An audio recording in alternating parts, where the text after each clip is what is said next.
Good evening to all of you and Happy New Year. I was kind of under the influence, and I thought I was going to be on the agenda, but it might be a little over 5 minutes.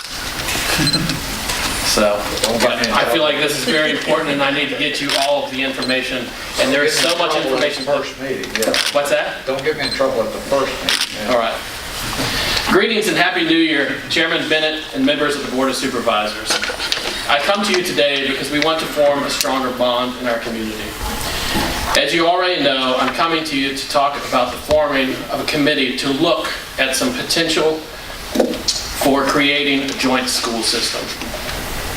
My school board and the representatives that you all appointed unanimously agreed that this is something that we need to look at with our peers in Covington. Although school mergers are completely the decision of the merging systems, we felt it would only be proper to offer an opportunity to the two governing bodies to be a part of this discussion as well. We are all in this together, and we are much stronger in the eyes of our community and the state if we act together as one and work together for the best interests of our students, employees, and taxpayers. I presented this proposal to the Covington School Board last month, and they said they would like a chance to discuss it with their whole board. The whole board was unfortunately not in attendance at the meeting. And they're holding a special called meeting tomorrow, and that as the first chance they had for the whole board to meet up. The called meeting is specifically for this issue. Chairman Clemens feels there is a very positive vibe on his board about the idea of forming a committee and is excited to get started looking at the possibilities, and he told me to send that message to you all. I also met with the Covington City Council last month, and they were very upbeat and positive about the idea and unanimously approved the idea and placed Councilman Tucker and Mayor Seibold on the committee. Originally, I brought the idea of sending the Covington City Schools a letter. I brought the idea up to my board, and they thought we should try to include the two governing bodies as well. So I went to work calling the chair and vice chair of your board and the mayor and vice mayor of Covington, as well as Chairman Clemens. We had some great discussion, and after speaking with all of the different stakeholders, we concluded that the letter needed to ask for each board to select 2 members to serve on a committee to look at the possibilities. Let me read the letter to you first and let you know where we've gone from here. Dear members of the Covington City School Board, Covington City Council, and the Alleghany County Board of Supervisors. Greetings from the Alleghany County School Board. As members of the County School Board, we are not only committed to the students of today, but also to the future of our educational system in the Alleghany Highlands as a whole.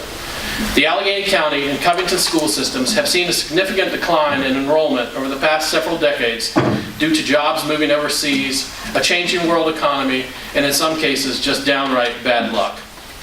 As you will remember, several years ago, this county school board closed Boiling Spring and Falling Springs Elementary. It was a tough time for our community and for our board.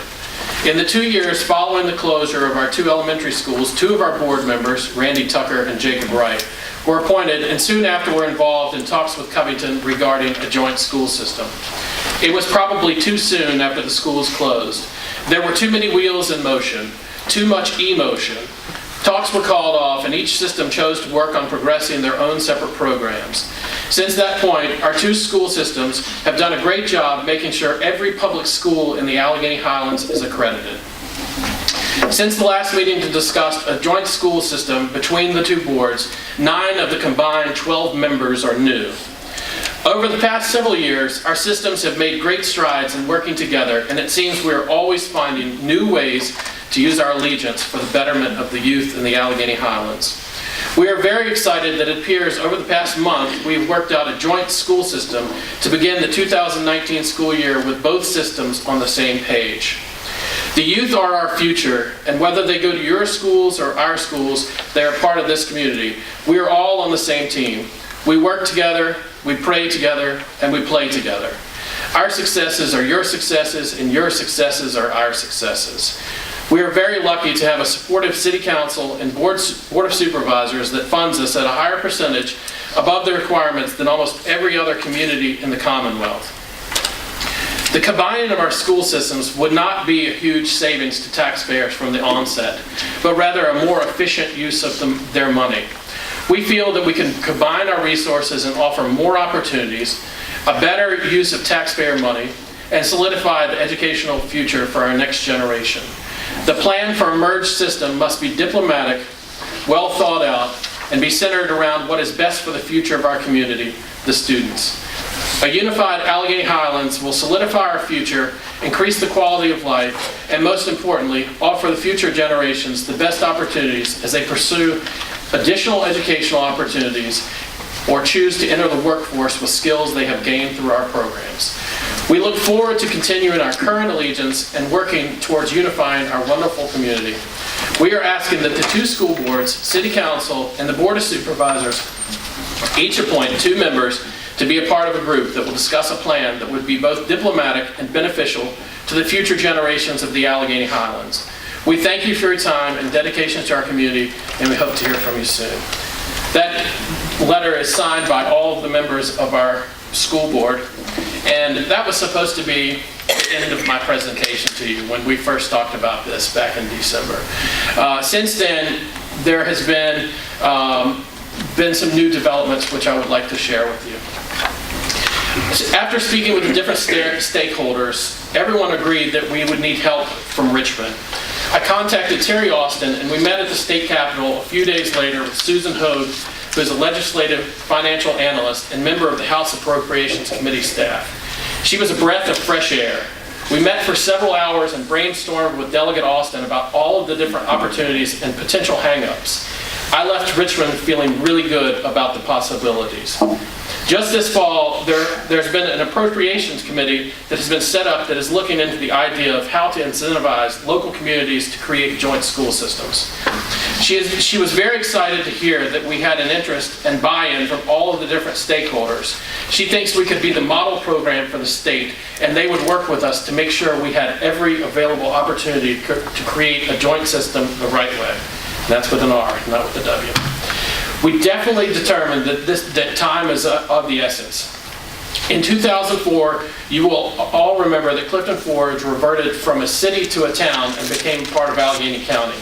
At the time, the local composite index for Clifton Forge was 0.2423. The Alleghany County Schools has been able to retain that same local composite index for 15 years due to stipulations of the merger plan. For those who are not familiar with the local composite index, it is the number that the state uses to fund schools based on real estate value, taxable income, and sales tax for a particular school district.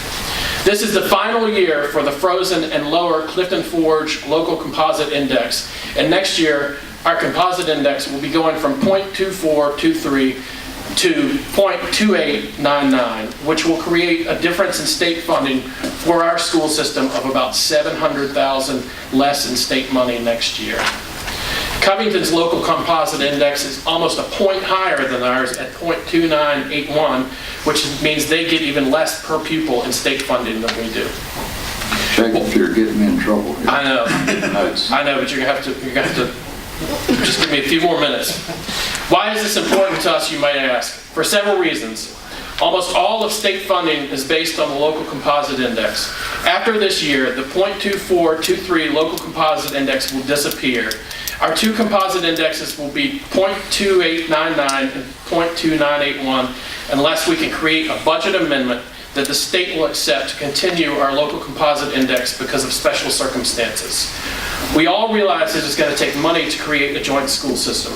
I read in the newspaper a few weeks ago that Mr. Nicely was concerned about expenses, and this is a legitimate concern. The county doesn't have the money in the budget for it, and neither do we. There will be legal fees, possibly studies for particular aspects, etc. We don't have the money for it in this year's budget, but if we were able to retain our sunsetting, as they call it, local composite index, there would be money for those things. Close to $700,000 that we do not have included in our budget this year.